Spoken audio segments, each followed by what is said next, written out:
జీ5 app download చేసుకుని పూర్తి ఎపిసోడ్లని ఉచితంగా చూడండి. మీరు లేకుండా తనకి తోడుగా రాకుండా లతను తీసుకొని కాంతమ్మ గారు వెళ్ళిపోయారా? అవును వర్మ, మేము కూడా ఆవిడతో పాటు గుడికి వెళ్తే మినిస్టర్కి లతకి పెళ్లి జరగనివ్వమని మమ్మల్ని ఆపడానికి ఇదంతా చేసినట్టుంది. నువ్వు అర్జెంటుగా బయలుదేరి గుడికి వెళ్ళిపో. ఎలాగైనా సరే వెళ్ళి ఆ మినిస్టర్ గారితో పెళ్లి ఆపేసాయి. నీకు లతగా పెళ్లి జరగాలి. ఈలోపు మేము నీలాంబరదిని తీసుకొని గుడికొచ్చేతాము, సరేనా? సరే వదినా. అవును, అమ్మమ్మ గారికి ఎలా ఉంది? బాగానే ఉంది మరిది. ఈ రోజు ఉదయాన్నే డిశ్చార్జ్ చేద్దామని చెప్పారు. అమ్మయ్య, అయితే వీరనారాయణ మావయ్య అమ్మమ్మ నా పెళ్లికి వస్తారుగా? రాకుండా ఎలా ఉంటారు మరిది? తప్పకుండా వస్తారు. అవును వదినా, ఎంతైనా వీరనారాయణ మావయ్యకి సొంత అన్న కూతురేగా, అమ్మమ్మకి సొంత మనవరాలు. వాళ్ళింట్లో పెళ్లికి వాళ్ళు రాకుండా ఎలా ఉంటారు? అంటే నేను అనుమానించినట్టుగానే ఆ లత శంకర్ నారాయణ కూతురు అన్నమాట. అవును మరిది, లత తన అన్న కూతురు అన్న నిజం బాబాయ్కి తెలియకపోవచ్చు, కానీ లతని ఎప్పటికీ తన అన్న కూతురు గాని బాబాయ్ భావిస్తాడు. అందుకే ఖచ్చితంగా ఈ పెళ్లికొస్తాడు. సరే వదినా, నేను అమ్మ నాన్నలు తీసుకొని బయలుదేరుతాను. సాధ్యమైనంత త్వరగా మీరు వచ్చేసేయండి. అలాగే మరిది, ఉంటానా? బావా పద, చూద్దాం పద.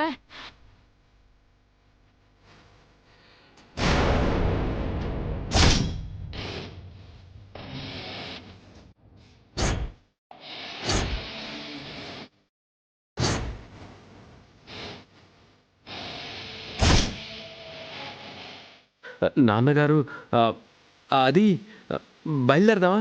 నోర్మోయ్!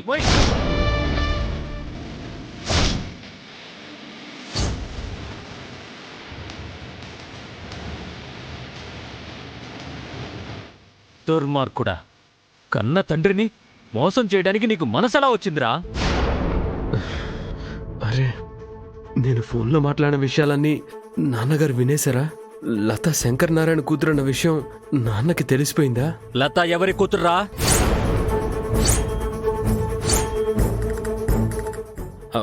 నాన్నగారు, అది మీతో చెప్పాను కదా, కాంతమ్మ గారు లతను తీసుకొచ్చి పెంచారని.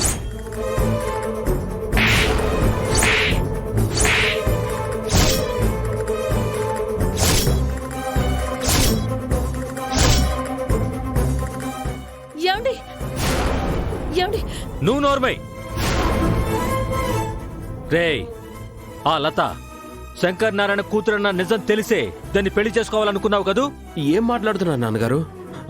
లత శంకర్ నారాయణ గారి కూతురేంటి? రేయ్, ఏమండి వదలండి.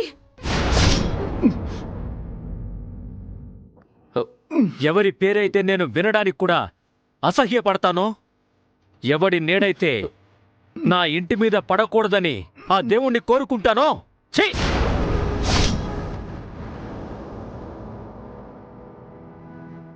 అలాంటి వాడి వారసురాల్ని ఈ ఇంటి కోడల్ని చేయడానికి నీకెంత ధైర్యం?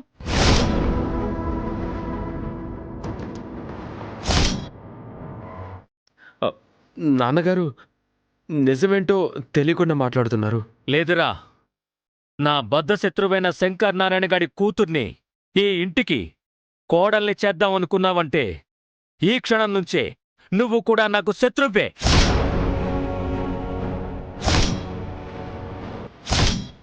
జీ5 యాప్ డౌన్లోడ్ చేసి అన్ని ఎపిసోడ్స్ పూర్తి ఉచితంగా చూడండి.